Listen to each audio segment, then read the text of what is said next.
السلام عليكم ورحمة الله وبركاته. ازيكم يا حبايبي؟ عاملين ايه؟ يا رب تكونوا بخير. النهاردة ان شاء الله هنعمل مع بعض كيكة الزبادي. هنعملها كيكة هشة واسفنجية بطريقة سهلة جدا وبسيطة، ومش هتاخد معاكم وقت خالص في التحضير. يلا بينا نشوف هنعمل الكيكة القمر بتاعتنا دي ازاي.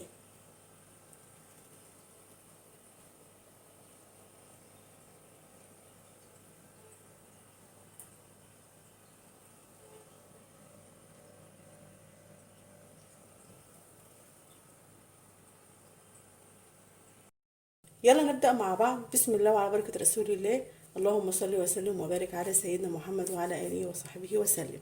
أنا معايا كوبايتين دقيق أو الطحين متعدد الأغراض، ومعايا علبة زبادي كبيرة، ومعايا بضاية، وكوباية سكر، وكوباية زيت. طبعا أنا معايرة الدقيق بنفس الكوباية اللي أنا عايرت بيها السكر وعايرت بيها الزيت. هنبدأ نعمل الكيكة. أنا معايا شفشق الخلاط، هحط فيه بضاية وكوباية السكر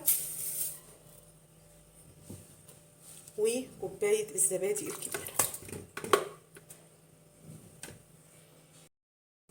وكوباية الزيت. بس أهم حاجة الزيت اللي احنا هنضيفه يكون ملوش ريحة، يكون من النوع النضيف.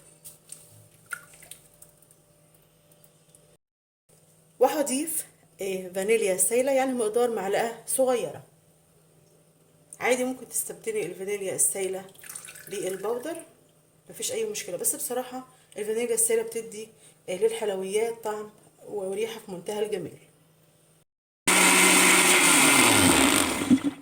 كده خلاص انا ضربتهم مع بعض كويس قوي، يعني لمده حوالي كده دقيقتين. هنصب كده الخليط اللي احنا ضربناه في الخلاط،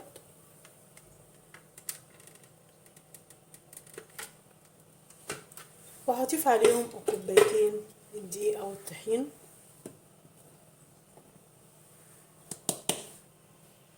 وهضيف كده ذره ملح صغيره، وهنقلبه كده كله مع بعض بالشكل ده.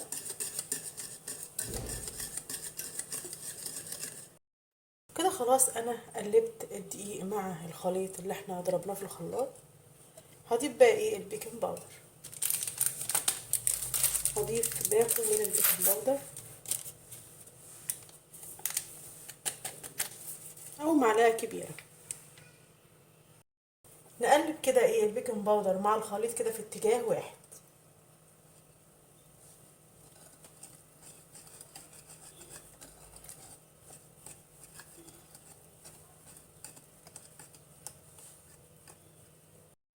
وبكده خلاص خليط الكيك جاهز معانا بقى بالشكل ده. انا عايزاه القوام ده. هنبدا بقى نصبها في الصينيه. انا معايا صينيه مقاس 24، هدهنها كده بقى بقطعه سمنه او زبده او زيت زي ما انت حابه. اديلها كده من الارضيه والجوانب بالشكل ده.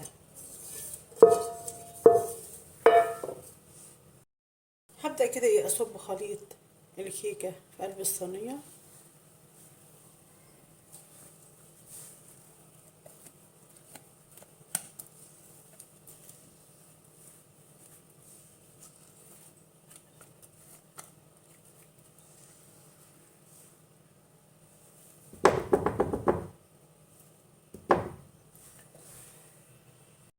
همسك كده الصينية، هخبطها خبطتين كده على الرخام. هدخلها الفرن على درجة حرارة 180 في الرف اللي في النص. طبعا لازم يكون مشغلين الفرن قبلها بحوالي 10 دقايق، بس أهم حاجة ما تفتحيش عليها على طول إلا بعد نص ساعة عشان ما تهبطش منك. كده خلاص الكيكة استوت معانا. هتقعد معاك في الفرن ما من نص ساعة لساعة الا ربع. هنعرف منين ان هي استوت؟ بعود خشبي كده او خلة هنغرزها كده في الكيكة ونشوفها. لو طلعت ناشفة بالشكل ده يبقى الكيكة معانا استوت. لو طلع فيها عجين يبقى الكيكة لسه ما استوتش، نخليها كمان شوية لحد ما تستوي معانا. هسيبها بس كده تبرد، وبعد كده هنقدمها في طبق التقديم. هتبقى كده في طبق التقديم.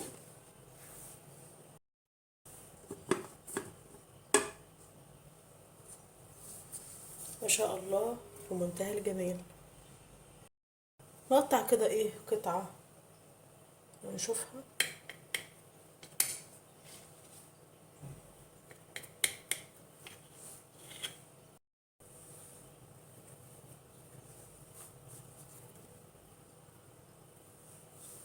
ما شاء الله تحفة في منتهى الجمال.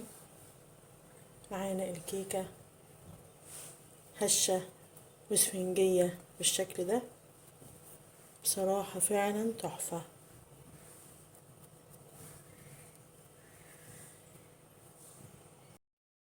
أحلى كيكة عملناها مع بعض في منتهى الجمال.